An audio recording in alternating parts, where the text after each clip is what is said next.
धन्यवाद। अनि उपस्थित सबै ख्रिस्टमा मेरा प्यारा दाजुभाइ दिदीबहिनी सम्पूर्णलाई ख्रिस्ट येशूमा जय मसीहकी अभिवादन। अनि तपाईहरु सम्पूर्णलाई हामी हार्दिक स्वागत गर्दछौं यो सेवा अनि आराधनामा। आज महिनाको पहिलो हप्ता अघि हामी सबैजना यहाँ परमेश्वरलाई रिझाउन, परमेश्वरको निकट जान अनि उहाँको नजिक गएर उहाँका आशिषहरू प्राप्त गर्न आएका छौँ। अघि परमेश्वर कति महान, कति दयालु, कति प्रेमिलो। अनि वचनले भन्छ जो उहाँको नजिक जान्छ त्यसले आशिष प्राप्त गर्दछ। Those who come to God, they will be blessed। वचनले भन्छ है। आशिष प्राप्त गर्नु छ भनेदेखि प्रिय परमेश्वरको नजिक जाऊ, परमेश्वरको नजिक आऊ अनि तिमीले आशिष प्राप्त गर्नेछौ। यस्तो आशिष जसलाई तिमी गनेर गर्न सक्दैनौ। धेरैपल्ट हामी आशिष विहीन हुन्छौँ जीवनमा। धेरैपल्ट हामी जीवनमा सहारा विहीन, आशिष विहीन हुन्छौँ। तर वचनले भन्छ come near to me and I will come near to you. मेरो नजदिक आऊ र म तिम्रो नजदिक आउनेछु। धेरैपल्ट हामी परमेश्वरलाई नजदिक भेटाउँदैनौँ। Because the reason is that we haven't sent ourselves, we haven't rendered ourselves near to God। र कुरो यो हो हामीले परमेश्वरलाई नजदिक भेटाउँदैनौँ किनकि हामी उहाँको नजदिक गएका छैनौँ। दुःख लाग्दो कुरो। हमने अपने आप को परमेश्वर के नजदीक, परमेश्वर के निकट हमने अपने आप को नहीं पहुंचाया है। इसी कारण से हम परमेश्वर को अपने निकट नहीं पाते। आइए हम इससे पहले कि हम एक आज की सेवकाई की वचन के ओर जाएं, आइए हम एक सादरी भजन गाते हैं। आज के हमारे भजन संचालक सादरी भजन गाने में असमर्थ रहें, तो हम चाहते हैं कि हम समर्थ हों, हामी गाउनेछौँ है। जहाँ जहाँ जाएला यीशु में जे रहेला सबै दिनारे आनन्द मनावा।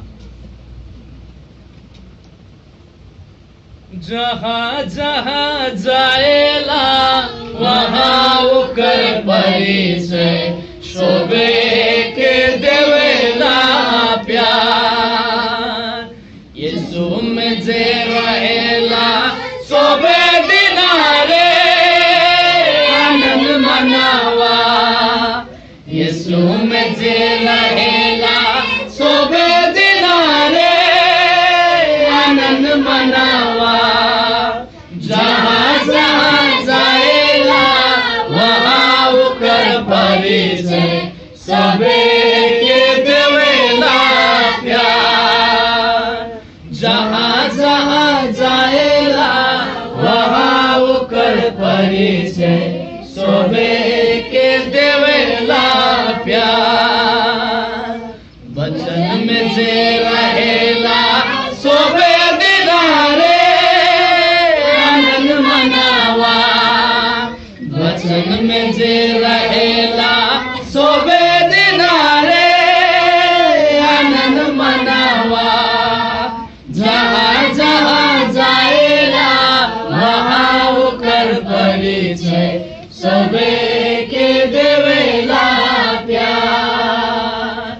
जहाँ जहाँ जाएला वहाँ उकर परिचय सबे के देवेला प्यार। प्रार्थना में जे रहेला सबे दिनारे आनंद मनावा। प्रार्थना में जे रहेला सबे दिनारे आनंद मनावा। जहाँ जहाँ जाएला वहाँ उकर परिचय सबे के देवेला प्यार। जहाँ जहाँ जाएला वहाँ उकर परिचय सबे के देवेला प्यार। संगति में रहेला सबे दिनारे आनंद मनावा। संगति में रहेला सबे दिनारे आनंद मनावा। जहाँ जहाँ जाएला वहाँ उकर परिचय सबे के देवेला प्यार। जहाँ जहाँ जाएला सबे के देवेला प्यार। साँच्चै नै ख्रिस्ट यीशुसँग हामी जहाँ जहाँ जान्छौँ, ख्रीष्ट यीशुसँग भएर हामी जहाँ जहाँ हाम्रा पाइलाहरू टेक्छौँ, हामी प्रेमका पाइलाहरू टेक्छौँ। हाम्रा हरेक पाइलाहरूमा माया हुन्छ अनि त्यो माया असीमित हुन्छ। त्यो मायाको कुनै माप हुँदैन, त्यो मायाको कुनै हिसाब हुँदैन। बेहिसाब, बेमोल, असीमित माया हामी कसैलाई गर्छौँ, किनकि हामी येशूसँग हिँड्छौँ। आमेन। हामी येशूसँग हिँड्छौँ, यसै कारण हामी प्रेमिलो हुन्छौँ। किनकि हाम्रा गुरु, हाम्रा परमेश्वर, हाम्रा पिता, हाम्रो प्रभु यीशु मसीहले हामीलाई माया गर्न सिकाउनु भएको छ। अनि त्यो माया बेहिसाब, असीमित, अविरल माया गर्न सिकाउनु भएको छ। र आज हामी मायाको विषयलाई लिएर प्रचार गर्ने छैनौँ, हामी मायाको विषयमा अध्ययन पनि गर्ने छैनौँ, तर आज हामी मेन्टेनेन्सको विषयलाई लिएर वचन अध्ययन गर्नेछौँ। What is maintenance? मरमती, जिसको हिंदी में हम कहते हैं मरमत। मरमत करना क्या होता है? और आज हम एरोन से भी कुछ सीखेंगे। इनफैक्ट एरोन के विषय में मैं कुछ हारून, जिसको नेपाली में जसलाई हारून भनिएको छ, हारूनको विषयमा हामी केही समयको बादमा हामी हेर्नेछौँ कि हारून को थिए, कस्तो थिए, अनि how Aaron typifies the Christian struggle. है, कसरी चाहिँ हारूनले चाहिँ तपाईको एउटा क्रिस्चियन संघर्षको निम्ति कसरी उनले उनी चाहिँ नमुना बनेका छन्, कसरी उनले चाहिँ एउटा अभ्यासी पाइला चाहिँ क्रिस्चियनहरुको निम्ति दिएका छन्। हामी त्यस विषयमा अलि विस्तारै हेर्नेछौँ। But let us see what is maintenance. Maintenance is a part of life. मरमती जीवन का एक हिस्सा है ना। Simultaneously I will be speaking in 3 languages. One is Nepali, other is Hindi, और तीसरा भाषा अंग्रेजी में मैं बोलता रहूंगा। लेकिन आज आवश्यकता नहीं लगता अंग्रेजी में बोलने का, तो मैं हिंदी और नेपाली में आज बोलने की कोशिश करूंगा, क्योंकि जो हमारे भाई लोग हैं जो इंग्लिश समझते हैं उनके लिए मैं ज्यादातर इंग्लिश में बोलने की कोशिश कर रहा था, but it is not required today. आज कोई आवश्यकता नहीं है, इसी कारण से मैं हिंदी और नेपाली दोनों भाषा में बोलने की कोशिश करूंगा। How Aaron typifies the Christian struggle. कसरी हारूनले चाहिँ क्रिस्चियनहरुको संघर्षको निम्ति एउटा उदाहरणीय, एउटा नमुनाको पाइला छोडेर जान्छ त। अब हामी दिनरात मेहनत गर्छौं, दिनरात परिश्रम गर्छौं, राति भन्दैनौ, दिउँसो भन्दैनौ, कमाउन छोड्दैनौ। हातका नङ्ग्राहरू खिन्छन्, खुट्टाका पैतलाका छालाहरू किन्छन्, तर हामी हिँड्न थाक्दैनौँ। हामी हिँड्न थाक्दैनौँ। पत्ती टिपेर मान्छेको हात कालो हुन्छ, हातको उम्लाका छालाहरू झरेर खतम हुन्छ, पिल्सिएर ठेला उड्छ, दाउरा चिर्नेहरूको हातमा ठेला उड्छ, रुख चढ्नेहरूको हातमा खुट्टामा ठेला उड्छ, अनि शरीरमा ठेला उड्छ, हैन त? छालाहरू पिल्सिन्छ, ढुङ्गा फोर्नेहरूको हात बन्चरो जस्तो हुन्छ। तर पनि हामी जीवनमा मेहनत गरेर थाक्दैनौँ, काम गरेर थाक्दैनौँ। एउटा मान्छे बिहानै आउँछ, उसले बिहानैदेखि बेलुकासम्म काम गर्छ, बेलुका लगातार भएर थाक्छ, तर फेरि बिहान उसले काम सुरु गर्छ। कस्तो अचम्म होला। मरे नि आमै, मरे नि, मेरो ढाड दुखेर मर्यो, खुट्टा दुखेर मरे, टाउको दुखेर मरे भनेर भन्छौँ है। राति सेलक्कै हुन्छौँ, तर फेरि भोलि बिहान उठेर त्यही काम गर्छौँ। किन? किनकि हामीले यो जीवनलाई मर्मत गर्नु छ, यो जीवनलाई चलाउनु छ। जब हामी रोकिन्छौँ, जीवन रोकिन्छ, होइन त? हामी रोकिँदा जीवन रोकिन्छ। र यो जीवनलाई चलाउनलाई दिन रात हामीले अभ्यास गरिरहनु पर्छ। दिन रात जहाँबाट भयो तसरी भयो हामीले मेहनत परिश्रम गरेर कमाउनै पर्छ।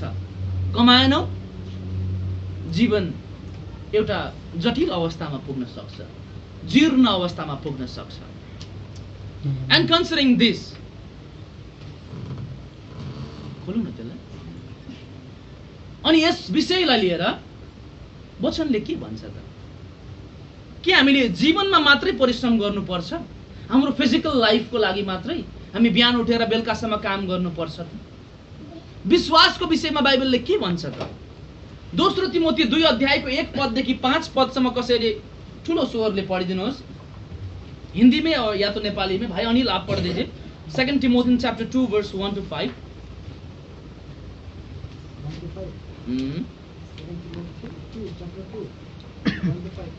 राइट 2 Timothy,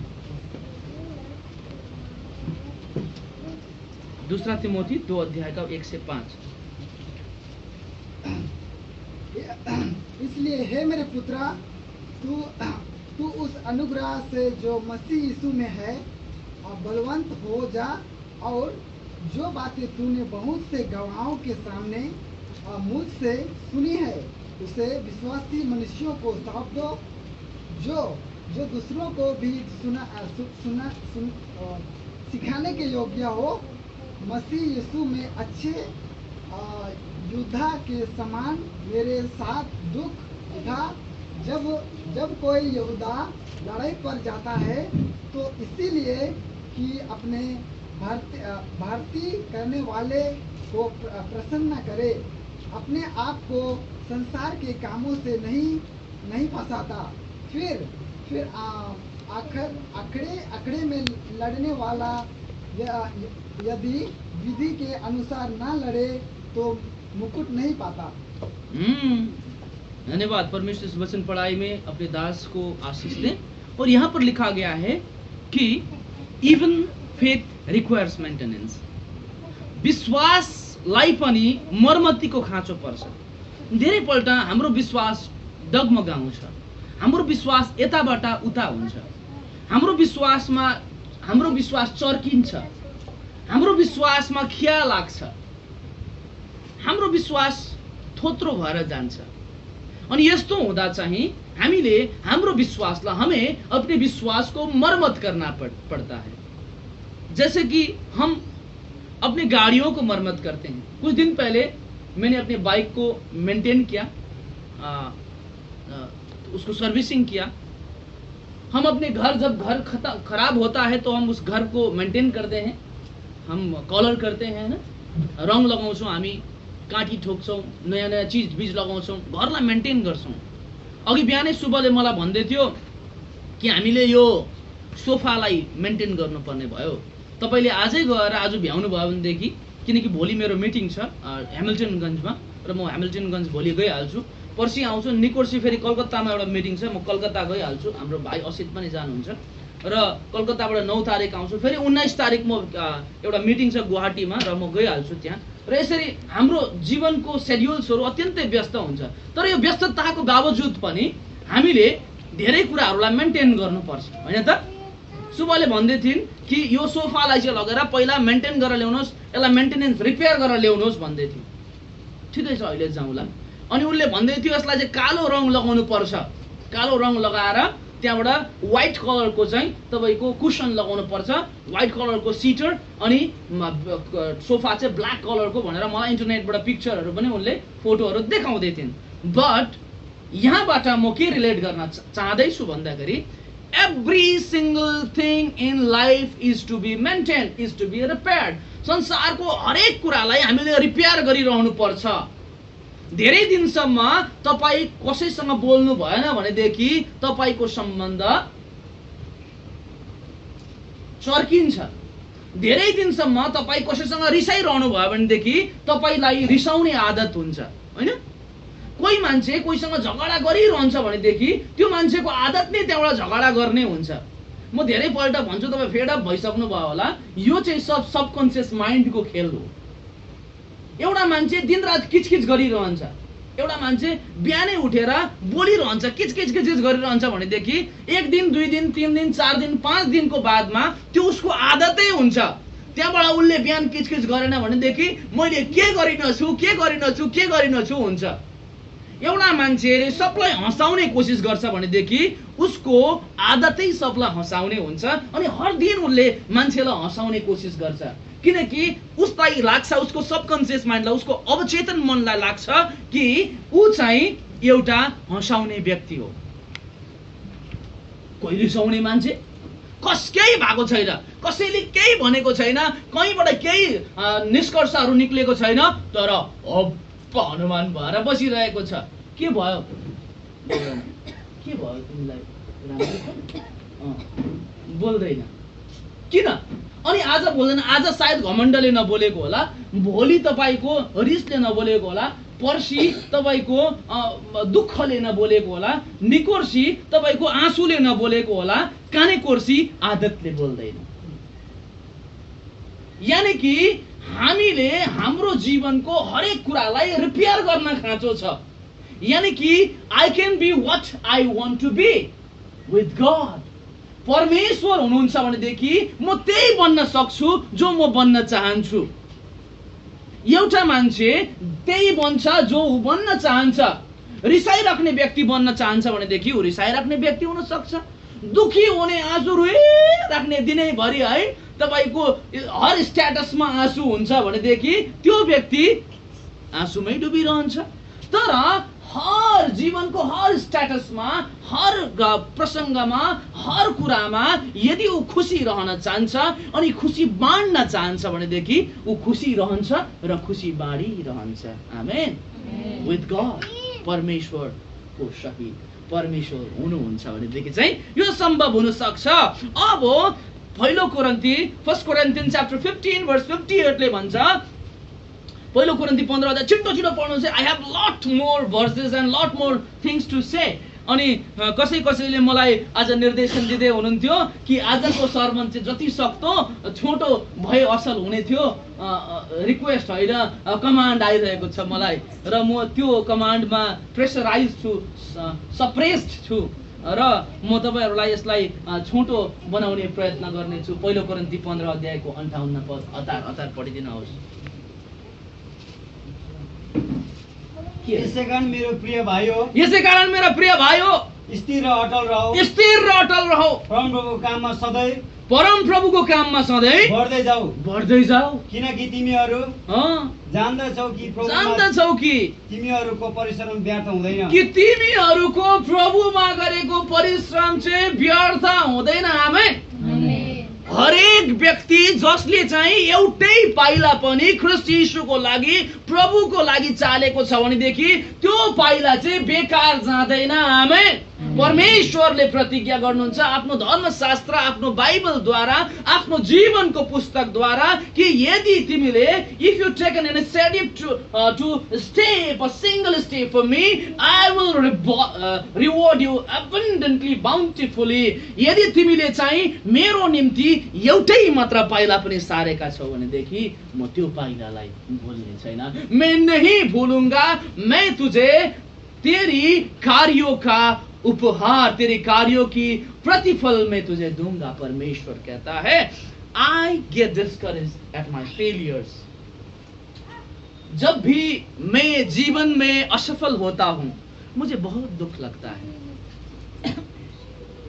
हुन्छ त दाजु, आउनुहोस् न तपाईँ, भोलि आउनुहोस् न, भोलि आउनुहोस्, म तपाईँलाई पक्का दिने भए। दाजु आउँछ, मसँग हुँदैन। आई फिल भेरी डिस्करेज्ड है। म दिन सक्दिनँ उनलाई, पक्का म चाहिँ तिमीलाई त्यो गरेरै छाड्छु भनेर भनेको हुन्छु, तर I can not do it. म त्यो गर्न सक्दिनँ। तिमीलाई म जसरी भए पनि एरोप्लेनमा चढाउँछु भनेर सोचेको हुन्छु, तर म आफै चढ्नु पाएको हुँदैन। I feel discouraged. होइन त? जीवनमा तपाईँले पनि चिताउनु भएको धेरै कुरा होला, होइन त? तपाईँले धेरै कुरा चिताउनु भएको छ, यस्तो गर्छु, उस्तो गर्छु, यो किन्छु, त्यो किन्छु, त्यहाँ जान्छु, यहाँ यो खान्छु, आदि इत्यादि धेरै सपनाहरू तपाईँले बुन्नु भएको होला। अनि सपनाको महल जब तपाईँले बनाउनुहुन्छ अनि जब सपनाको महल भत्किन्छ तब पीडा हुन्छ नि, होइन त? दुख होता है। हम सोचते हैं, हम प्रार्थना करते हैं, हम सपना बनाते हैं और सपना को बनाते हैं, सृजना करते हैं, और उसके बाद जब वो टूट जाते हैं तो दर्द तो निश्चय ही होता है। हम डिस्करेज्ड हो जाते हैं, बेकारमा सोच्नै बेकार रहेछ, मैले त जे सोच्यो त्यही अधुरो हुन्छ हौ, के भएको? तपाईँ डिसअपोइन्ट हुनुहुनेछ, तपाईँ डिस्करेज्ड हुनुहुनेछ। म आफै पनि हुन्छु धेरै पल्ट जब म जीवनमा फेल हुन्छु। एउटा स्टुडेन्ट सालभरि मेहनत गर्छ, एक्जाम मेहनत गरेर लेख्छ, अनि लेखिसकेपछि ऊ फेल हुन्छ भनेदेखि ऊ डिस्करेज हुन्छ नि, होइन? हरेक असफलताले मान्छेलाई निराश बनाउँछ। Every failure discourage a person. तर वचनले के भन्छ? वचनद्वारा हामी यहाँ अलिकति हेरौँ।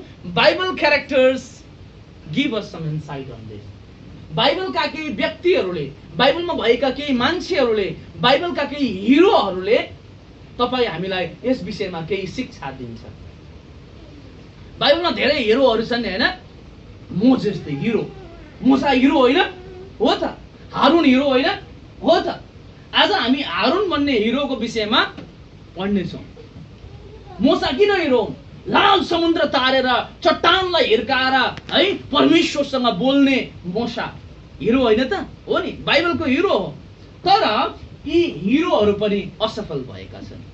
तपाईँ म अनि म मात्रै होइन रहेछ हाम्रो सपना अधुरो भएको, हामीले सोचेको कुरा पुरानो भएको। बाइबलको हिरोहरू पनि डिस्करेज भएको रहेछन्, बाइबलका हिरोहरू पनि फेल भएका रहेछन्। अनि हामी यहाँ आज हेर्नेछौँ हारुन भन्ने एकजना हिरोको विषयलाई लिएर। हारुन, जसलाई हामी प्रस्थानको पुस्तक 4 अध्यायको 10 देखि 16 सम्म पाउँछौँ। प्रस्थानको पुस्तक 4 अध्यायको 10 देखि 16।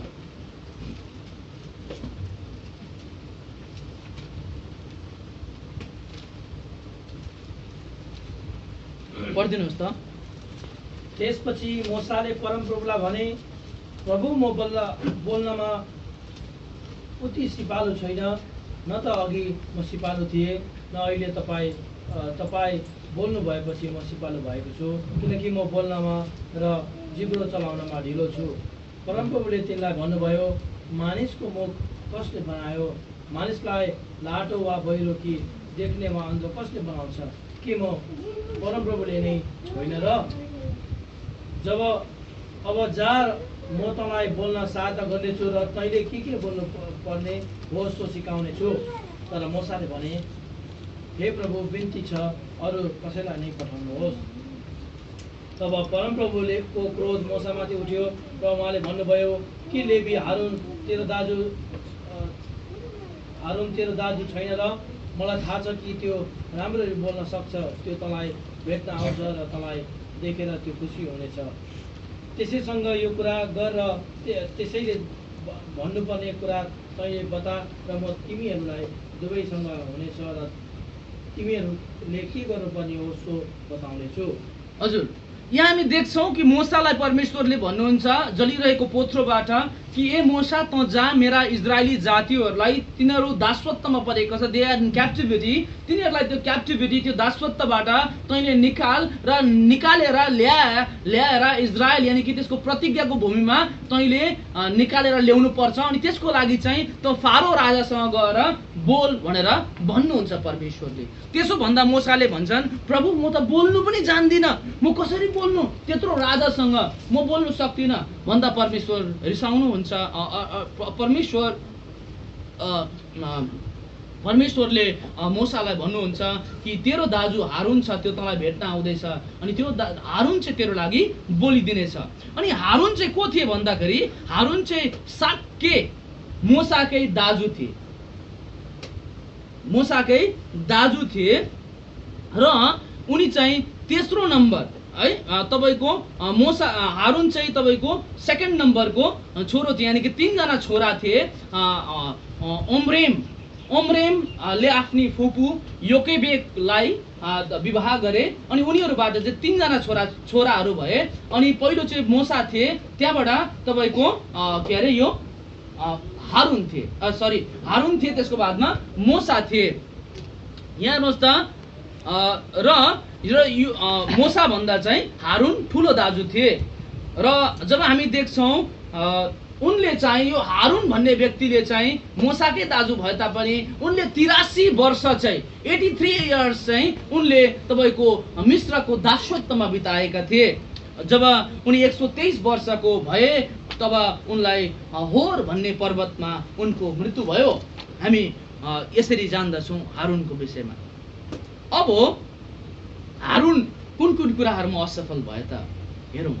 हारुन एउटा हिरो थिए, मूसाको लागि बोलिदिने, मुसा बोल्न सक्दिनँ भन्दा पनि हारुन अगाडि अगाडि गएर राजाहरूसँग बोलिदिने, अगाडि अगाडि गएर तपाईँको राजाहरूसँग परमेश्वरको वचनलाई बोकेर जाने। अब हारुन कस्ता थिए? महान व्यक्ति थिए, तर हारुन पनि असफल भए, हारुन पनि फेल भए। हामी यहाँ हेरौँ कसरी उनी फेल भए। हेर्नुहोस् त, जब हामी प्रस्थान 32 अध्यायमा हेर्छौँ, 32 अध्यायको 1 पदमा हामी त्यहाँ देख्छौँ, पढ्नु पर्दैन, म तपाईँलाई भन्छु सरसर्ती कि 32 अध्यायको 1 पदमा जब मोसाले हारुनलाई भन्छन्, हारुन अनि होर तिमीहरू दुईजना चाहिँ है, हारुन र होर तिमीहरू दुईजना चाहिँ यहाँ बस र यी सबैजनालाई तिमीहरूले निगरानी राख्नु। म चाहिँ माथि सिनै पर्वतमा जाँदैछु, मैं सिनै पर्वत में जाके परमेश्वर का 10 आज्ञा मैं लेके आऊंगा। म परमेश्वरको 10वटा आज्ञाहरू लिएर आउँछु, तिमी चाहिँ यहीँ बस है, यो मान्छेहरूलाई हेर है भनेर मोसा माथि जान्छन्। तर जब मोसा माथि जान्छन् तब मोसा माथि गएपछि मान्छेहरूले हारुन भएकोमा मान्छेहरू आउँछन्। ए हारुन, खोइ त तिम्रो भाइ, तिम्रो भाइ खोइ मोसा, मोसा त आएन नि त, लु हरायो, कहाँ मरेर फ्याँकिदियो कि बा जनावरहरूले खायो कि, अब हामी त विचल्नी भयौँ, यहाँ बाटोको बिचमा पर्यौँ, अब हामीलाई यहाँबाट अगाडि बढाउनको निम्ति हामीलाई एउटा देउता बनाइदेऊ भन्दाखेरि ठिक छ, त्यसो भएदेखि तिमीहरू सबैले आफ्नो गहनाहरू खोल, अनि गहना खोलेर यहाँ आगोमा हाल।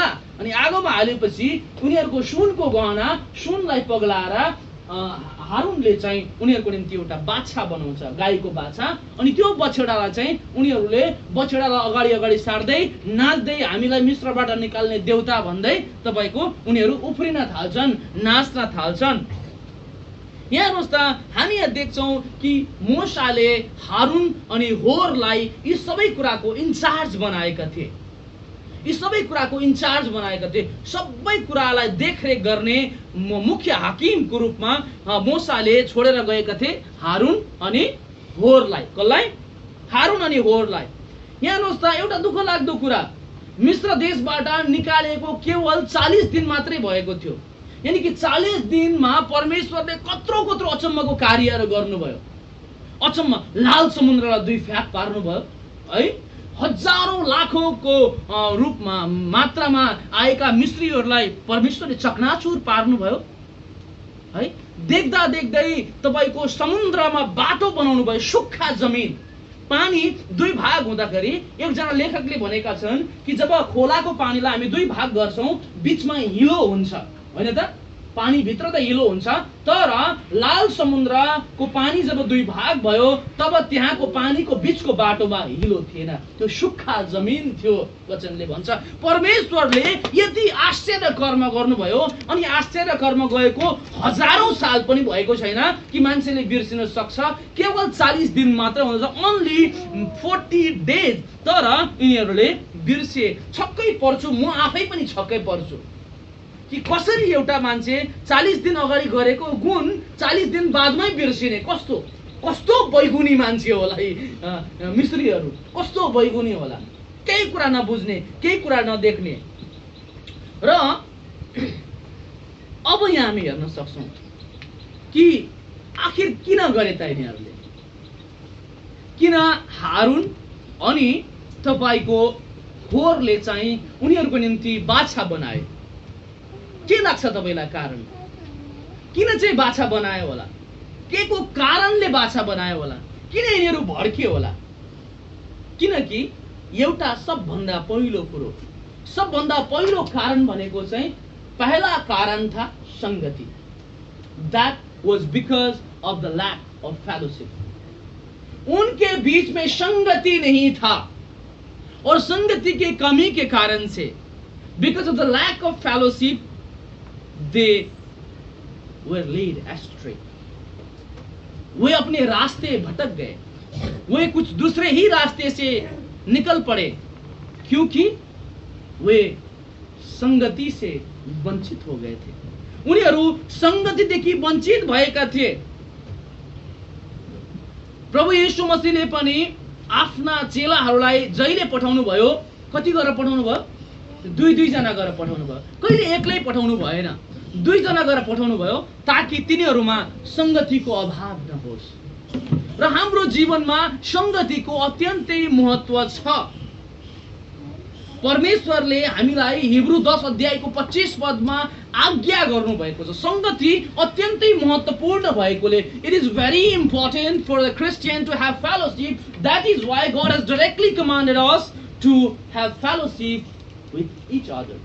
है, परमेश्वरलाई थाहा भएकोले र संगति चाहिँ क्रिस्चियन जीवनमा अत्यन्तै महत्त्वपूर्ण भएकोले नै परमेश्वरले के गर्नुभयो भन्दाखेरि परमेश्वरले हिब्रू 10 अध्यायको 25 पदमा यो संगतिको निम्ति विशेष आज्ञा दिनुभयो। परमेश्वर ने आज्ञा दिया है ताकि हम परमेश्वर के साथ संगति कर सके, क्योंकि यही संगति के अभाव के कारण से जो इजरायली थे वो भटक गए, वो मूर्ति को पूजने लगे। जो मूर्ति का विरोध वो करते थे, जिन मूर्तियों से परमेश्वर ने उसको निकाला, उन्हीं मूर्तियों के पीछे वो चले गए। वो भी अपने ही हाथों से, अपने ही गहनों से बनाए गए एक मूर्ति के पीछे वो चले गए। क्यों? क्योंकि उनके पास संगति नहीं था। आज हमारे क्रिश्चियन जीवन में भी हम भटक जाते हैं, हम राह भूल जाते हैं, हम परमेश्वर से दूर हो जाते हैं क्योंकि हम संगति से दूर होते हैं। इन सभी का कारण एक ही है, जब हम संगति से दूर हो जाते हैं हम जीवन के हर आशीषों से वंचित हो जाते हैं, हम जीवन के हर अनुग्रह से दूर हो जाते हैं क्योंकि हम संगति से दूर हो गए। Because in fellowship we find God. क्योंकि संगति में हमें हमारा मुलाकात किससे होता है? परमेश्वर से। जब हम संगति करते हैं तो हम परमेश्वर से मुलाकात करते हैं, और जब कोई एक व्यक्ति परमेश्वर से मुलाकात नहीं करता तो वो भटक जाता है। इसी प्रकार से ये लोग भी भटक गए और परमेश्वर ने हमें आज्ञा दिया है कि तुम भी इजरायलियों की माफिक, इजरायलियों की तरह तुम भी ना भटको, इसलिए हर सप्ताह संगति में जमा हो। है र हामी यहाँ देख्छौं कि जब एउटा उदाहरण प्रभु यीशु मसीहले एउटा दृष्टान्त मत्ती 13 अध्यायमा, सायद मत्ती 13 अध्यायमा उहाँले बीज छर्नेको दृष्टान्त भन्नुभयो। जब बीज बोने वाला व्यक्ति बीज लेके बाहर निकला तो उसने क्या किया? बीज को बोया, और जब उसने बोया तो कुछ बीज जो है वो रास्ते में पड़ गए, कुछ बीज जो है वो चट्टानी जमीन में पड़े, कुछ बीज जो है वो कांटाओं के बीच में, क्या भन्छ काँडालाई, कांटों के बीच में वो उसको बोया गया, और कुछ बीज जो है वो अच्छा जमीन में, very good, in a very good land है, बहुत ही अच्छा जमीन में कुछ बीज पड़ गए। तो हम यहाँ देखते हैं जो बीज रास्ते में था उसको क्या किया गया? पंछी आके उसको खाए, और जो बीज चट्टानी जमीन में था तो वो बीज को क्या किया गया? उसमें वो जड़ नहीं डाल पाया, उसी कारण से वो बीज मर गए। और जो बीज कांटों के बीच में बोया गया था वो बीज क्या हुआ? वो मर गए, क्योंकि वो बीज के साथ साथ वो कांटे भी बढ़ रहे थे, और कांटे बढ़ने के कारण से उससे वो सफोकेट हो गया और बीज नहीं बढ़ पाया। परंतु वही बीज बढ़ा, वही बीज 100 गुना 60 फल दिया जो अच्छा जमीन में था। So we need to be in the good land. त्यही बीजले मात्रै 100 गुना 60 फल दियो, जुन चाहिँ बीज चाहिँ राम्रो जमिनमा थियो। तपाई अनि म पनि 100 गुना 60 फल फलाउन चाहन्छु भनेदेखि चाहिँ असल जग्गामा हुनुपर्छ, असल जमिनमा हुनुपर्छ, अनि त्यो जमिन चाहिँ मण्डली हो। आमेन। जो व्यक्ति मण्डलीमा गाडिएको हुन्छ त्यसले 100 गुना 60 फल फलाउँछ। जो बीज मंडली में बोया गया है वो 100 गुना 60 फल दे सकता है, क्योंकि वो अच्छे जमीन में है। तो तपाई अनि म राम्रो जमिनमा छौं कि छैनौं? जबसम्म तपाई अनि मलाई चाहिँ एउटा असल जमिनमा रोपिएको छैन भनेदेखि म असल फल फलाउन सक्दिन, अनलिमिटेड फल फलाउन सक्दिन, परमेश्वरको वचनले भन्छ। है, अगाडि बढौं।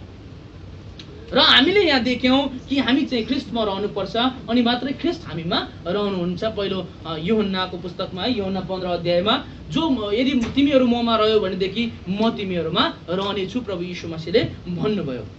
अब हामी यहाँ हेरौं, अब कसरी हामी एकअर्काको साथमा रहन सक्छौं, कसरी एकअर्कासँग गाँसिएर, एकअर्कासँग एबाइड भएर, abide in me and I will abide in you, है प्रभुले भन्नुभयो। अब कसरी हुन सक्छ भन्दाखेरि एक अर्कालाई प्रेम गरेर, यो जिम्मेवारी हरेक सदस्यको हो। हरेक सदस्यको फिक्री गर्ने जिम्मेवारी हरेक सदस्यकै हो। It is the responsibility.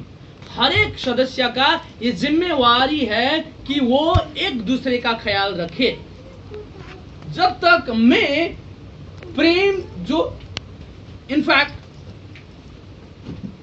My life is the manifestation of the love that I got from Christ. मेरा जीवन जो है वो मसीह यीशु से प्राप्त किया गया प्रेम का प्रदर्शन है। समझ में आ रहा है आपको? मेरो जीवन चाहिँ ख्रिस्ट यीशुबाट दानमा पाएको जीवनको प्रदर्शन हो भनेदेखि यो जीवन कस्तो हुनुपर्छ, मैले लगाउने माया कस्तो हुनुपर्छ, मैले एकअर्काको फिक्री गर्ने बोझ कस्तो हुनुपर्छ, कस्तो हुनुपर्छ। यदि यो जीवन चाहिँ ख्रिस्ट यीशुबाट प्राप्त गरेको दान हो भनेदेखि मेरो जीवनका प्रदर्शनहरू, मेरा जीवनका पाइलाहरू, मैले बोल्ने शब्दहरू, मैले गर्ने हातहरू, मैले चाल्ने पाइलाहरू चाहिँ कस्ता हुन्छन् त? ख्रिस्ट यीशु जस्तै। जहिले पनि तपाईले विचार गर्नुहोस् कि मैले गर्ने पाइला, यदि मैले गर्ने माया चाहिँ ख्रिस्ट यीशुले देखाउनु भएको, उहाँले दानमा दिनुभएको माया जस्तो छैन भनेदेखि त्यो अधुरो छ, अपुरो छ। It is the manifestation of the love that I got from Christ. र अर्को ठाउँले भन्छ कि मैले पाएको सन्देशलाई मैले बढाउनु पर्छ, फैलाउनु पर्छ। मेरो कार्य त्यो पनि हो है। र अर्को, अरूको निम्ति खुशी र विश्वास सृजना गर्न सक्नुपर्छ। धेरैजना मान्छे के हुन्छ भन्दाखेरि नेगेटिभ हुन्छ। र एउटा अंग्रेजीमा एउटा शब्द छ हो, मैले त्यो बिर्सेँ, त्यो टर्म बिर्सेँ, मैले अस्तिदेखि याद गर्दैछु। कतिजना मान्छे कस्तो हुन्छ भन्दाखेरि, कहाँ गएको तिमी? ए हेर न हो, घाँटी बिग्रेर खत्तम, म त बोल्न मजाले सक्दिनँ, खत्तमै भयो, सिलिगुडीको त्यो डाक्टर च्याङलाई देखाउँ भनेको, ए नदेखाऊ, खत्तम छ त्यो डाक्टर, थाहा छैन उसलाई, त्यो डाक्टरको विषयमा थाहा छैन, यो डाक्टर कहाँ बस्छ, नाम के हो, उसले कति डिग्री छ, उसको कस्तो डिग्री छ, केही थाहा छैन।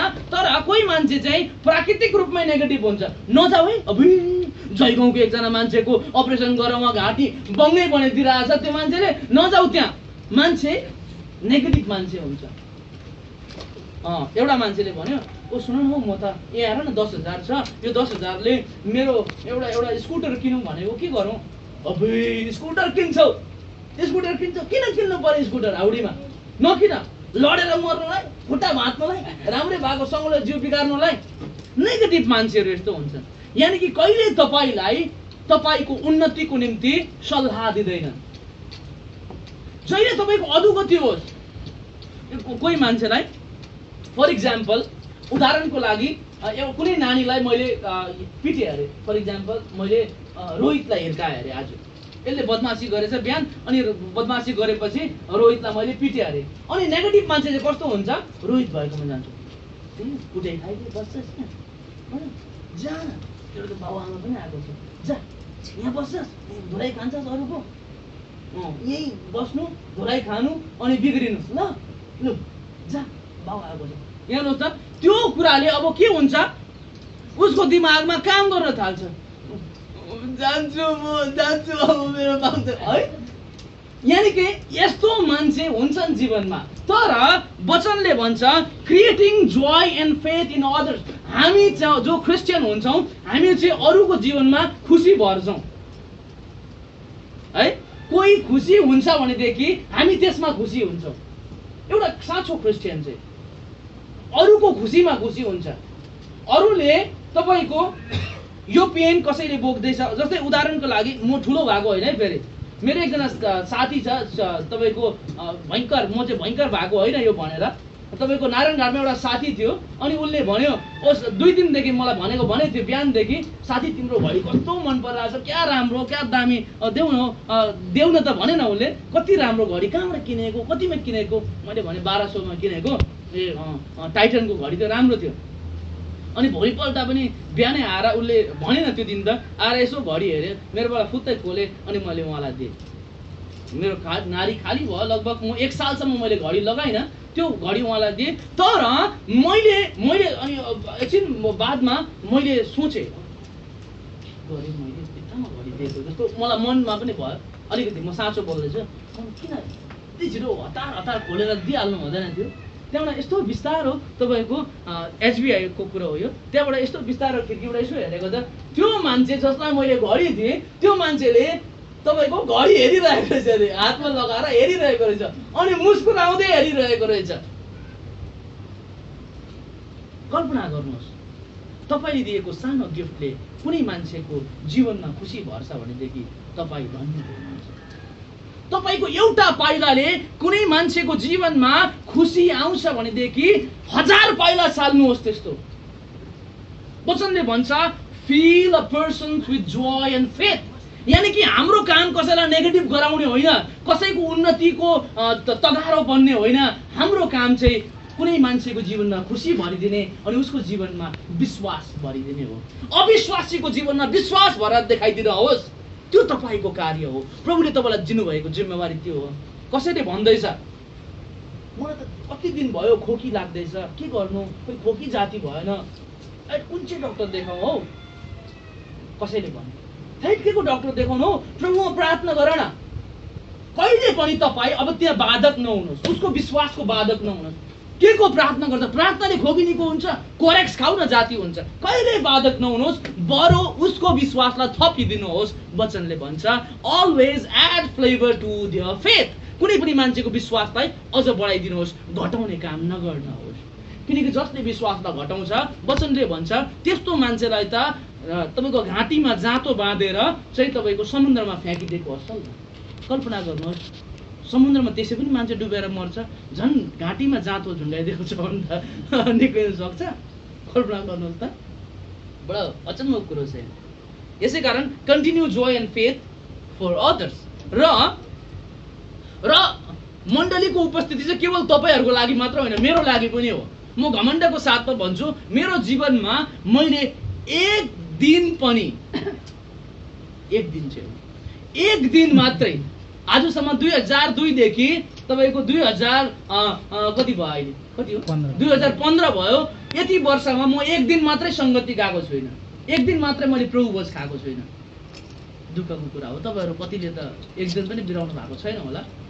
सो एटेन्डेन्स भनेको चाहिँ तपाईँहरूको लागि मात्र होइन, मेरो लागि पनि हो। यसै कारण मण्डलीमा उपस्थित हुन नछोड्नुहोस्, किनकि यहीँ हामी खुसी पाउँछौँ, यहीँ हामी एकअर्काको निम्ति उत्साह प्राप्त गर्छौँ।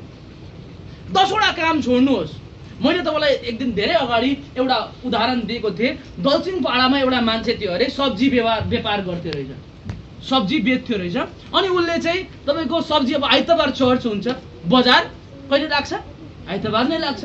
अनि उसको पाला के गर्थ्यो अरे भन्दाखेरि बिहानै तपाईँको बजार जान्थ्यो अरे, सब्जी लिएर बजार जान्थ्यो अनि सब्जी बेच्न थाल्थ्यो। अब ऊ चाहिँ अब चर्च छोडेर चर्च जाउँ भनेदेखि सब्जी बिक्री हुँदैन, सब्जी बिक्री भएन भनेदेखि खाना खानु मिलेन, अब के कहाँबाट ल्याउनु। अनि जबसम्म 2 बज्दैन थियो अरे तबसम्म उसको सब्जी बिक्री नै हुँदैन थियो। 2 बजेको बादमा मात्रै सब्जी भक्काभक बिक्री हुन थाल्छ। यसो सोचेँ 2 बजी के छ कनेक्सन, यसो विचार गरेको त 2 बजी त उसको चर्च सकिँदो रहेछ। 2 बजी हरेक आइतबारको 2 बजी उसको चर्च सकिँदो रहेछ। अनि 2 बजीको बादमा मात्रै उसको दोकान चल्थ्यो। अनि उसको पाला उसले निर्णय गर्यो कि अब चाहिँ म यसो गर्दिनँ, म चर्च जान्छु, सङ्गति गर्छु, अनि आएर 2 बजीदेखि दोकान लगाउँछु। 2 बजीदेखि दोकान लगाउन थालेपछि उसको जीवनमा प्रशस्त अनलिमिटेड उन्नतिहरू आइपरेको हामीले थाहा गर्न सकेका छौँ। So it can be yours. यो उन्नति, यो आशिष तपाईँ अनि मेरो हुन सक्छ जब हामी परमेश्वरलाई पहिलो स्थान दिन्छौँ भनेदेखि। वचनले पनि भन्छ, पतिको पुस्तक 6 अध्यायको 33 पदले भन्छ, Seek ye first the kingdom of God and all will be added unto you। पहिला परमेश्वरको धार्मिकताको खोजी गर र तिम्रो जीवनमा सबै कुरा थपिन्छ। खोज्दै खोज्दैनौ अनि थपिनु मात्रै खोज्छौ है, हिँड्दैन पनि। अस्ति मैले भनेको थिएँ नि, टोयलेट जानु छ, साह्रो एकदम इमर्जेन्सीमा छ तर बाहिरै सार्दैन भनेदेखि गाह्रो छ नि होइन, अवस्था गाह्रो छ। तपाईँलाई खाना खानु छ, भोक लागिरहेको छ तर तपाईँ प्लेटमा हात डुबाउनु हुन्न भनेदेखि गाह्रो छ नि अवस्था, होइन त। It is impossible to feed yourself until and unless you try to feed yourself, होइन त। खुवाउनु चाहनु भएन भनेदेखि कसरी खान सक्नुहुन्छ, कसरी पेट भरिन्छ।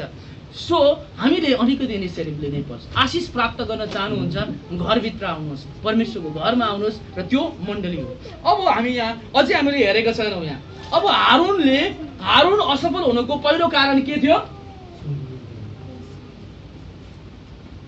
हजुर, सुनको मूर्ति उनले बनाए। तर सुनको मूर्ति बनाउनुको पछाडिको कारण के थियो? पहिलो कारण संगति थिएन, मूसासँग संगति थिएन, परमेश्वरसँग संगति थिएन, परमेश्वरसँग बातचित थिएन। यसै कारण उनीहरू जिउँदो परमेश्वर जसले उनीहरूलाई निकालेर मिस्रबाट ल्याउनु भयो उहाँलाई बिर्सिएर उनीहरू सुनको बाछातिर लागे। त्यही पनि आफ्नै सुनको गहनाहरू खोलेर बनाएको बाछापट्टि लागे है। अब he felt under very pressures, उनलाई एकदमै प्रेसरमा परे।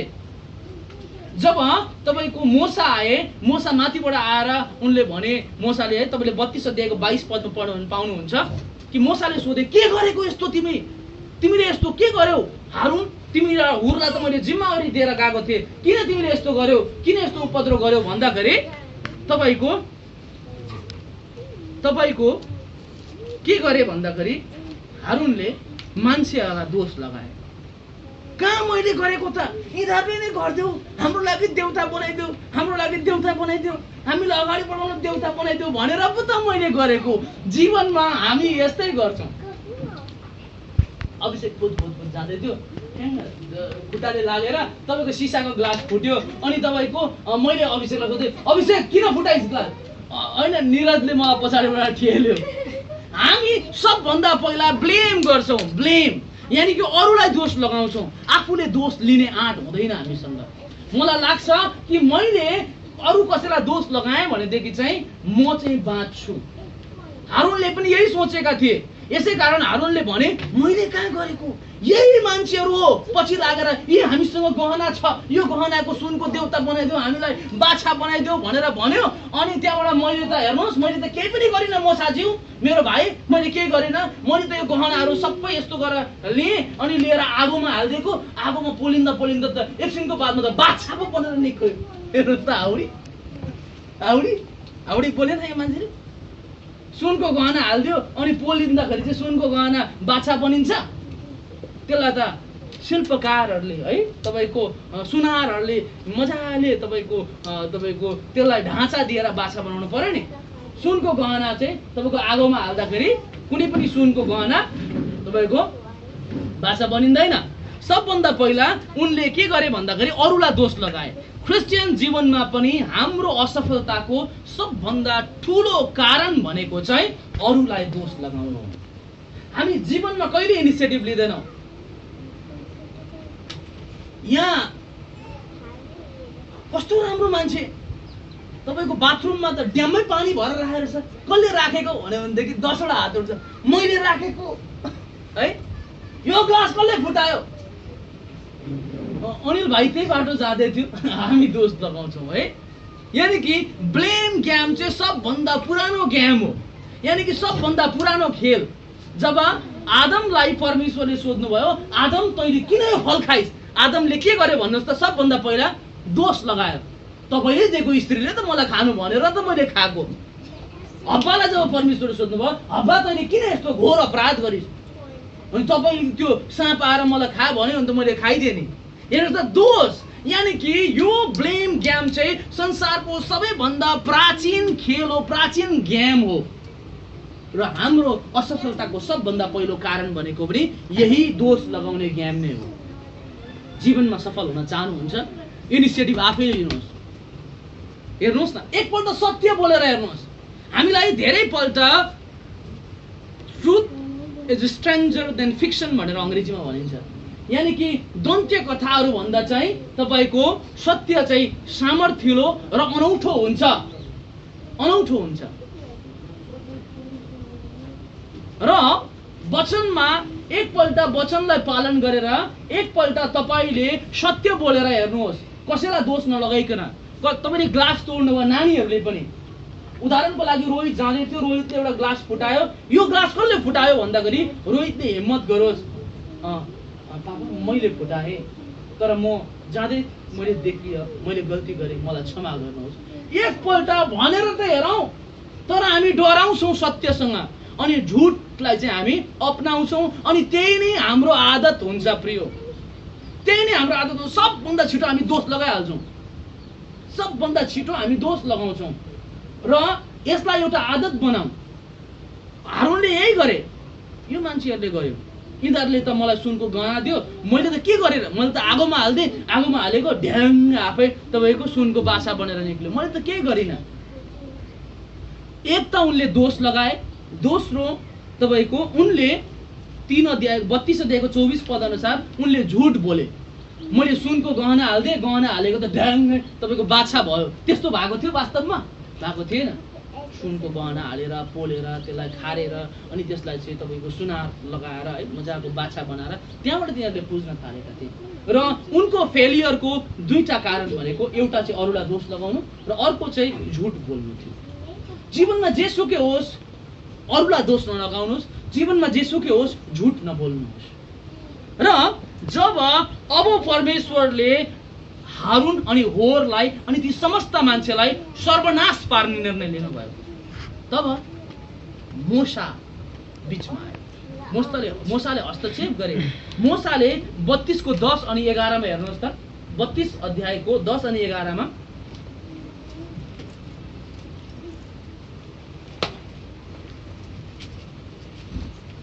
32 अध्यायको 10 अनि 11 छिट्टो गरेर पढिदिनुहोस् न।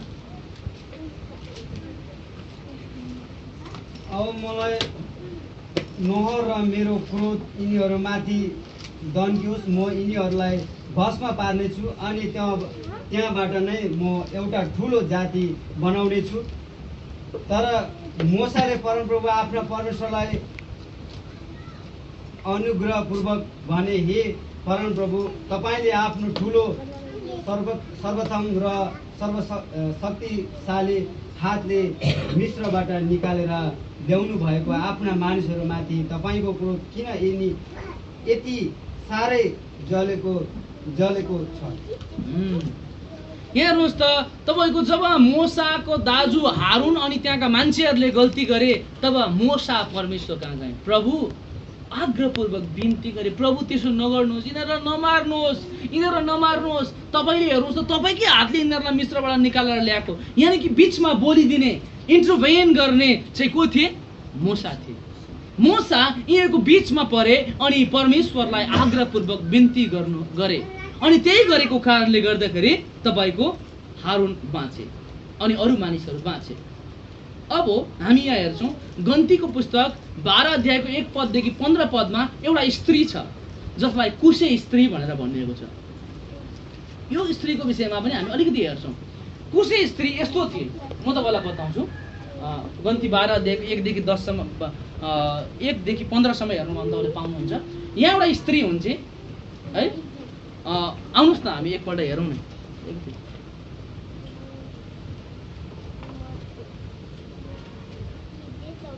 गन्ती 12 अध्याय 1 देखि 15 सम्म म सरस्वती हेर्छु।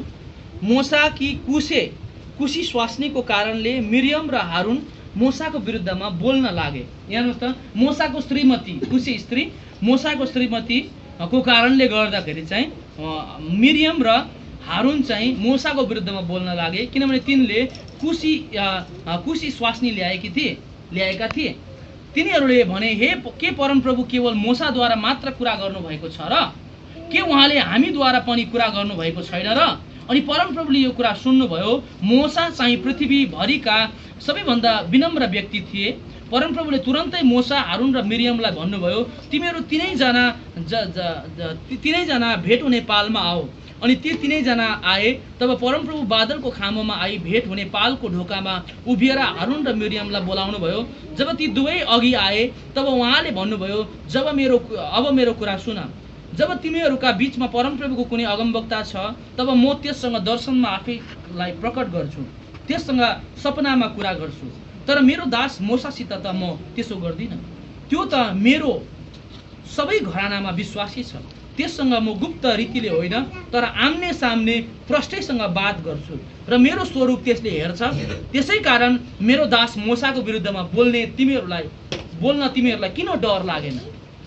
मेरो दास मोसाको विरुद्धमा बोल्न तिमीहरूलाई किन डर लागेन? अनि तिनीहरूका विरुद्धमा परमप्रभुको क्रोध दन्कियो र उहाँ त्यहाँबाट गइहाल्नुभयो।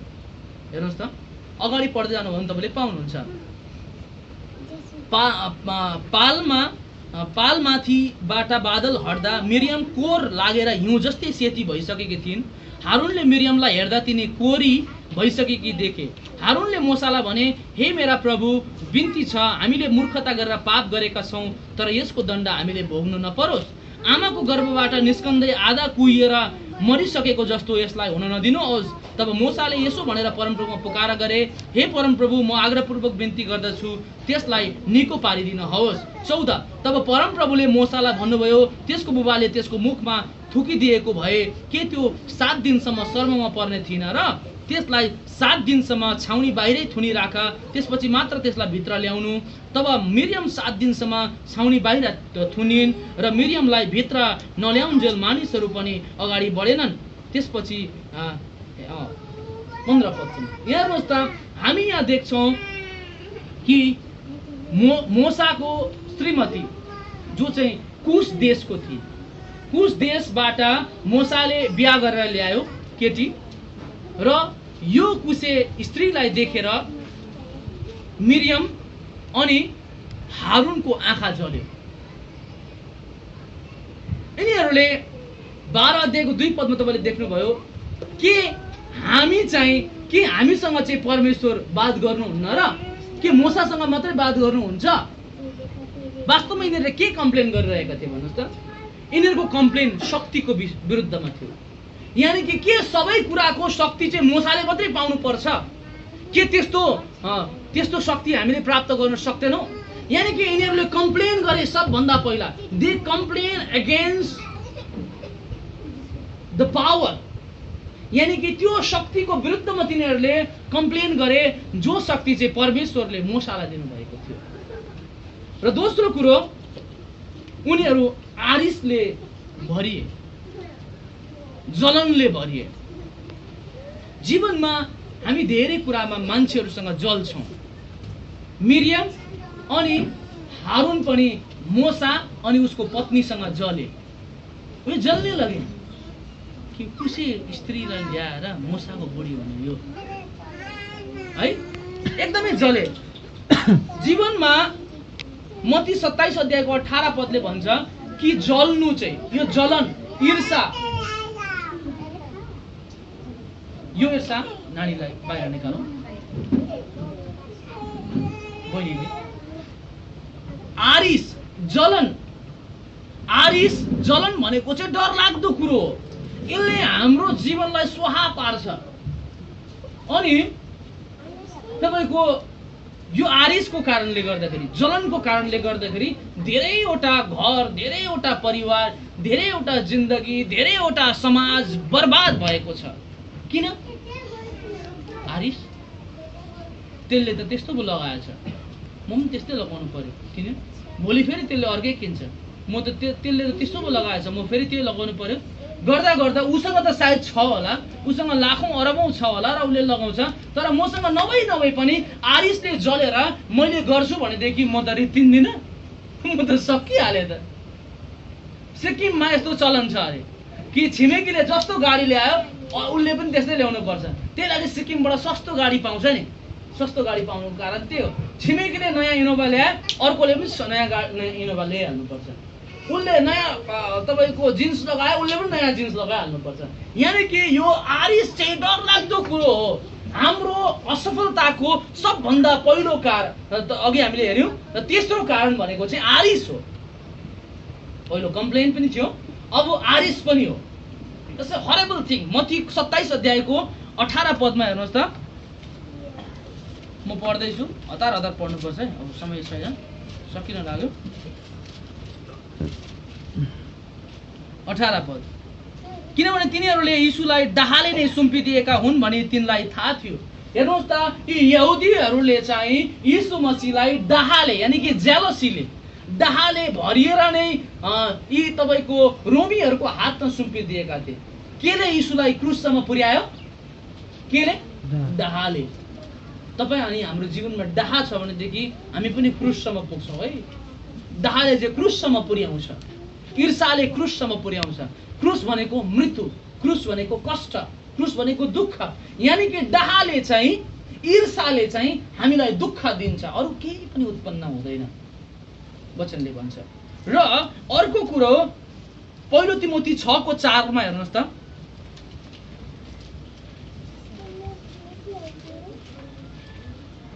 हजुर 6:4 म पढ्दैछु। यहाँ लेखिएको छ कि त्यो घमण्डले फुलेको हुन्छ र त्यसले केही जानेको हुँदैन, त्यसले व्यर्थको वाद विवाद गर्छ र एक एक शब्द लिएर झगडा गर्न खोजी हिँड्छ। यी कुराहरूले डाहा, कलह, बदनामी र खराब शङ्काहरू उत्पन्न गर्छ। जो मान्छे घमण्डले फुलिन्छ है, जो मान्छे घमण्डले फुलेको हुन्छ त्यो मान्छेले वास्तवमा केही पनि जानेको हुँदैन, त्यसले व्यर्थको वाद विवाद गर्छ र एक एक शब्दलाई लिएर झगडा गर्न खोज्छ। अनि तपाईको डाहाको सुरुवात चाहिँ के रहेछ? घमण्ड। बजारमा हिँड्दाखेरि म मात्रै, म जतिको, मेरो जस्तो भन्ने घमण्डले चाहिँ डाहा उत्पन्न गर्छ। अब घरमा रमक्कै परेर तपाईको 2 घण्टा लगाएर ऐना हेरेर घरको सबभन्दा राम्री देखेको बाटोमा जाँदाखेरि ऊ भन्दा राम्री उताबाट आउँदैछ, ऊ भन्दा रिमिक्कै परेको आउँदैछ देखेर अब के आउँछ? जेलसी आउँछ, आरिस आउँछ। हेर न त्यसलाई कस्तो लगाएको होला त्यसले। त्यहाँबाट उसको नुक्सहरू खोज्छौँ हामी। त्यो राम्री भयो त के भयो? त्यसको चरित्र हेर न, चरित्र हेर। त्यो राम्री भयो त के भयो? त्यसले राम्रो लुगा लगायो त के भयो? त्यसको बोलीचाली हेर न त। हामी मान्छेको बिचमा नेगेटिभिटी उसको विषयमा प्रचार गर्छौँ। किन? यो कसरी उत्पन्न हुन्छ? जब हामीमा घमण्ड आउँछ। घमण्डलाई कहिले आफ्नो जीवनमा आउन नदिनुहोस्। कहिले पनि म जस्तो छु राम्रो छु, म जस्तो बनाउनु भएको छ प्रभुले, राम्रै बनाउनु भएको छ, अनि म जस्तो चाहिँ संसारमा प्रभुले कोही पनि बनाउनु भएको छैन। यो अनुहार भएको, यो नाक, यो मुख, यो बोली, यो चाली, यो जीवन भएको चाहिँ म मात्रै हो। अनिल भाइ गुवाहाटी गयो है, जिम होल्डरलाई देख्यो। अब अनिल लोहारले जति नै मेहनत गरे पनि, जति नै परिश्रम गरे पनि अनिल लोहार जिम होल्डर जस्तै हुन सक्छ? जिम होल्डरको 1-2 वटा आदतहरूले लिन सक्ला। जिम होल्डरको जस्तो दाढी राख्न सक्ला है, जिम होल्डरको जस्तो केस काट्न सक्ला, जिम होल्डर जस्तै गर्दै हिँड्न सक्ला। तर जिम होल्डर नै चाहिँ हुन सक्दैन। सक्छ? सक्दैन। तपाईँ हामी हुन सक्छौँ? सक्दैनौँ। यानि कि म एउटा छुट्टै इन्डिभिजुअल हुँ।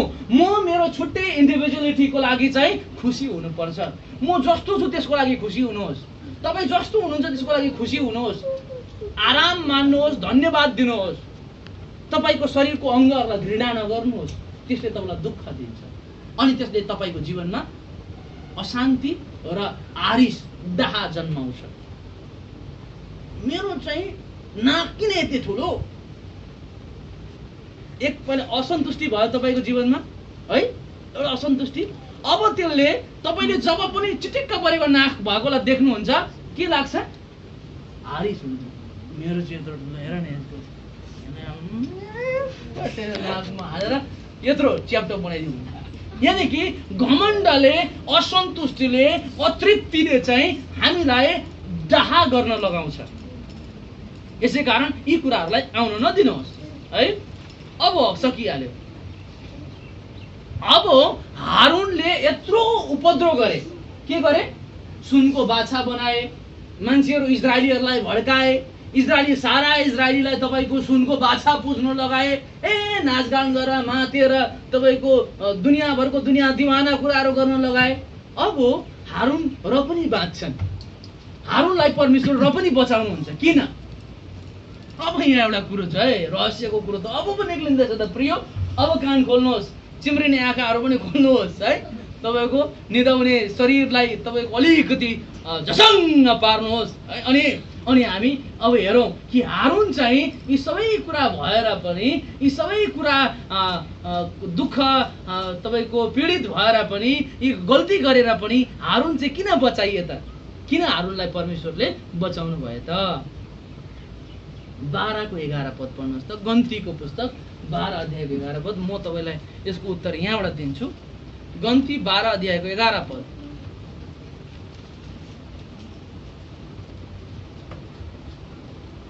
पढिदिनु भयो? त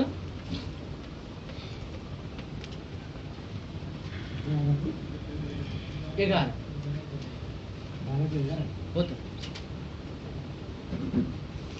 हारूनले मोसालाई भने, मेरा प्रभु, बिन्ती छ, हामीले मूर्खता गरेर पाप गरेका छौँ, तर यसको दण्ड हामीले भोग्न नपरोस्।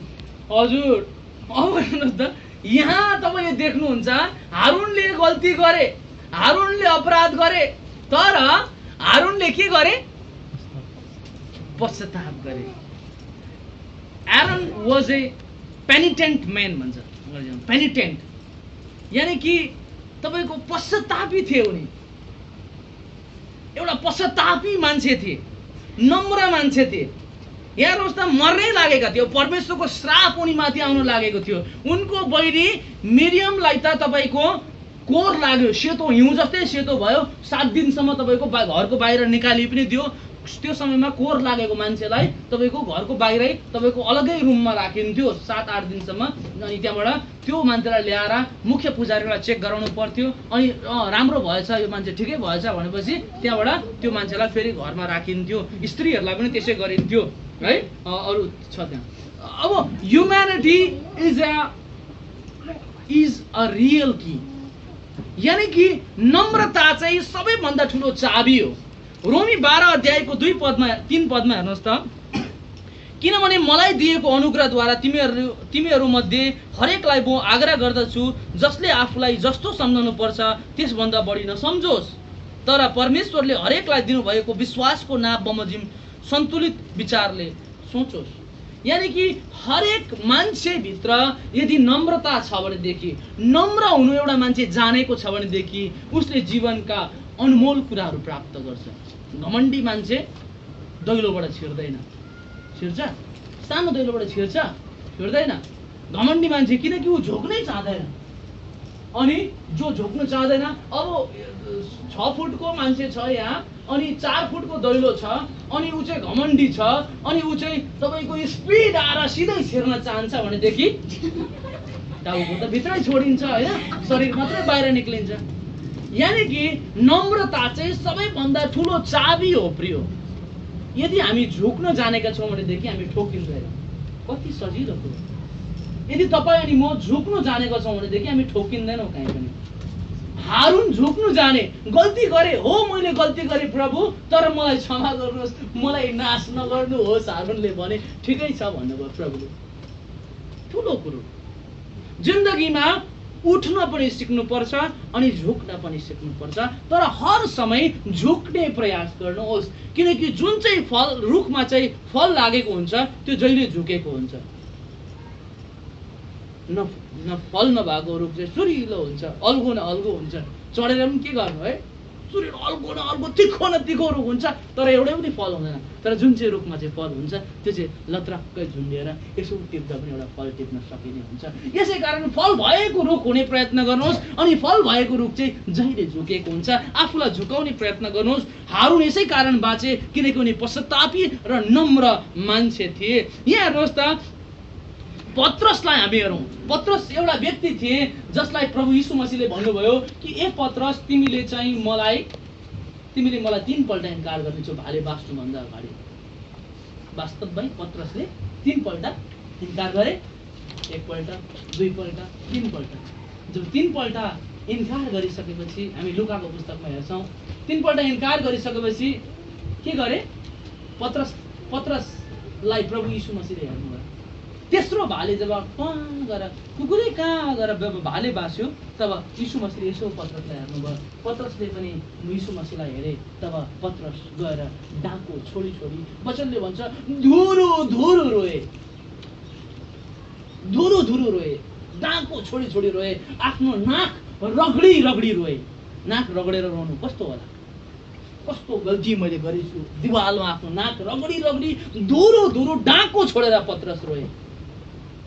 यसै कारण उनी परमेश्वरको अत्यन्तै ठुलो प्रेरित भए। यदि इन्कार गरे त गरे नि, के भयो भनेको भएदेखि प्रभुले कहाँ उछिटाउनु हुन्थ्यो होला। तर पत्रस रोए। 5 अध्यायमा पनि तपाईँले पाउनुहुन्छ यहाँ है। यीशु जब तपाईँ यीशु मसीह जाँदै हुनुहुन्थ्यो अनि त्यो बाटोमा चाहिँ माछा मार्दै थिए मान्छेहरूले, माछा परेकै थिएन, दिनरात बिहानदेखि माछा मारेको मछुवाराहरूले माछै परेको थिएन। यीशुले भन्नुभयो, ए भाइ यहाँ माछा मारे, यहाँ मार। यत्रो जाल यति माछा आयो कि जालै चुडिएला जस्तो, तपाईँको त्यो सारा तपाईँको नौकै भरियो। तब पत्रसले के गरे थाहा छ? पत्रस घोप्टो परेर धुरु धुरु रोएका छन्। त्यहाँ पनि 5 अध्यायको 8 पदमा हेर्नुहोस् त, लुकाको पुस्तकमा।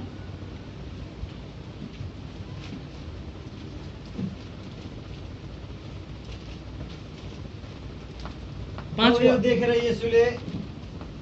येशूको पाउमा घोप्टो फरी सिमोन पत्रुसले भने, हे प्रभु मबाट जानुहोस्, किनभने म पापी मानिस हुँ। हेर्नुहोस् त, उनले आफूले आफैलाई नम्र तुल्याए, म पापी मान्छे हो भनेर उनी यीशु मसीहको खुट्टामा घोप्टो परे। अनि त्यही व्यक्ति, त्यही मछुवारालाई प्रभु यीशु मसीहले जीवनको पुस्तक लेख्ने प्रेरित बनाउनु भयो। हालेलुया। परमेश्वरले तपाईलाई संसारको इतिहास लेख्ने व्यक्ति बनाउन चाहनुहुन्छ, तर त्यसको निम्ति तपाईँ अनि म के पत्रुस जस्तो नम्र छौँ? यदि तपाईँ अनि म पत्रस जस्तो झुक्न जानेका छैनौँ भनेदेखि, पत्रस जस्तो नम्र हुन जानेका छैनौँ भनेदेखि, तपाईँको हारुन जस्तो नम्र हुन जानेका छैनौँ, हारुन जस्तो पश्चातापी हुन जानेका छैनौँ भनेदेखि हामी मर्छौँ, उड्दैनौँ, हामी उड्दैनौँ।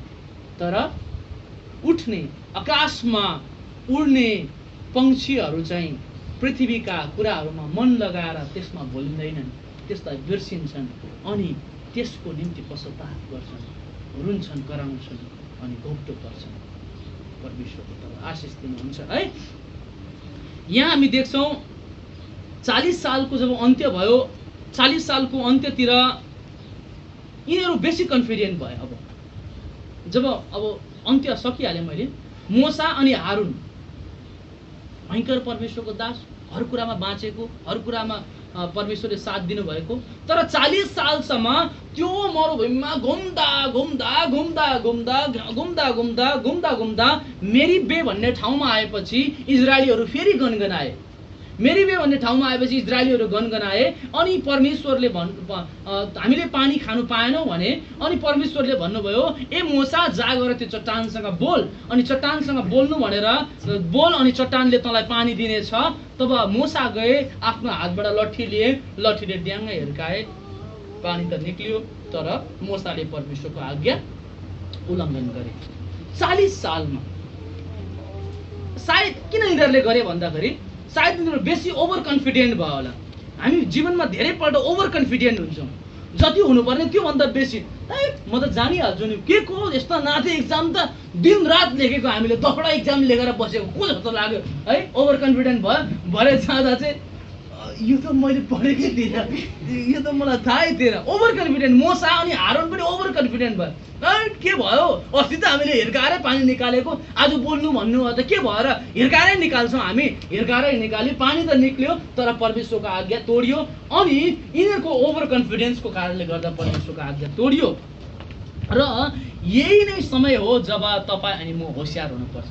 ओभर कन्फिडेन्ट नहुँ जीवनमा कहिले पनि, किनकि जब ओभर कन्फिडेन्ट भए परमेश्वरका महान दास मोसा र हारुन जस्ता व्यक्तिहरू पनि फेल भए, फेलियर भएर गए, पतित भएर गए।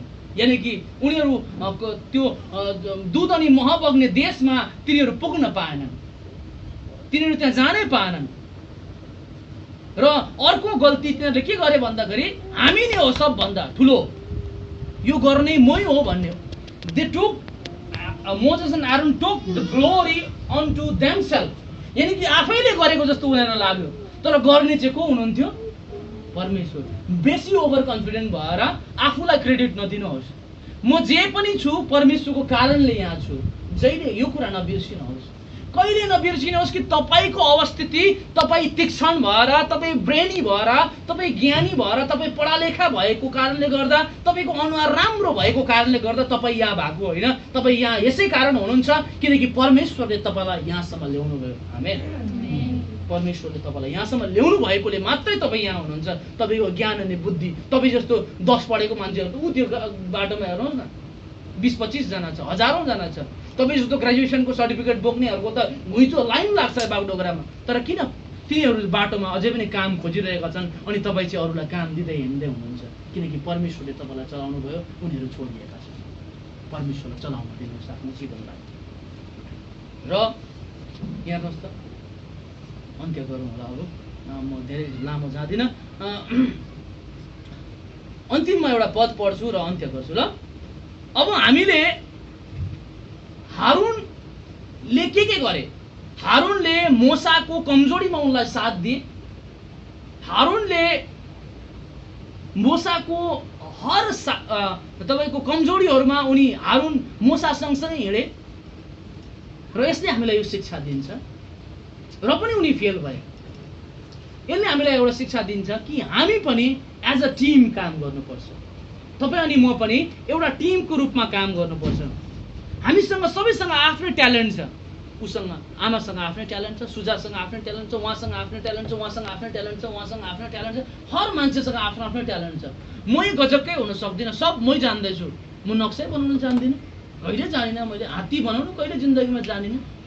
कति सिकेँ मैले स्कुलमा, जहिले हात्ती बनाउनुले भन्थ्यो मेरो हात्ती उता भएको सुँड हो कि खुट्टा हो, सुँड र खुट्टा छुट्याउनै जान्दिनँ थिएँ मैले। म जान्दिनँ। जास्मिनले जान्दछ, हात्ती बनाउनु जान्दछ, उसले शुभले जान्दछ, सुजाले जान्दछ। यानि कि हर मान्छेसँग आफ्नै ट्यालेन्ट हुन्छ। अब मैले सबै ट्यालेन्ट ममै खोजेँ भने हुन्छ? हुँदैन नि। हर मान्छेसँग एउटा कम्प्याक्ट प्याक हुन्छ। र हामी चाहिँ यी सबै ट्यालेन्ट भएका मान्छेहरू चाहिँ एउटा ग्रुपमा काम गर्नुपर्छ। हामी एउटा टिममा काम गर्नुपर्छ है। र हामी सफल हुन सक्छौँ, हामीले उन्नति देख्न सक्छौँ, हामीले आशिष देख्न सक्छौँ। परमेश्वरले आजको यो वचन पढाइमा हामी सबैलाई आशिष दिनुभएको होस्। पहिलो कोरिन्थी 10 अध्यायको 1 देखि 11 पदले भन्छ है कि एउटा ख्रिस्टमा एउटा नयाँ सम्बन्ध स्थापना गर्नलाई चाहिँ तपाईँ अनि म चाहिँ एकअर्कासँग जोडिएको हुनुपर्छ, एकअर्कासँग गाँसिएको हुनुपर्छ, एकतामा बाँधिएको हुनुपर्छ। एकअर्काको साहस बन्ने कोसिस गर्नुहोस्, एकअर्काको हिम्मत बन्ने कोसिस गर्नुहोस्, एकअर्काको विश्वासलाई बढाइदिने कोसिस गर्नुहोस्, झार्ने कोसिस नगर्नुहोस्, झराउनलाई कारण तपाईँ नबन्नुहोस्। जहिले पनि तपाईँ अरूको उन्नतिको कारण बन्नुभएको होस् अनि अरूको खुसीको कारण बन्नुभएको होस्। तपाईँको कारणले गर्दा कोही नरोएको होस्, कसैको आँसुको कारण तपाईँ नबन्नुभएको होस्। हरेक मान्छेको विश्वासलाई बढाउने काम तपाईँले गर्नुभएको होस्, अरूको विश्वासलाई नघटाउनुहोस्। परमेश्वरले हामी सबैलाई यो वचन पढाइमा आशिष दिनुभएको होस्। हारुनबाट हामीले धेरै शिक्षाहरू सिकेका छौँ र यो शिक्षालाई अगाडि बढाउँ। परमेश्वर हामी सबैसँग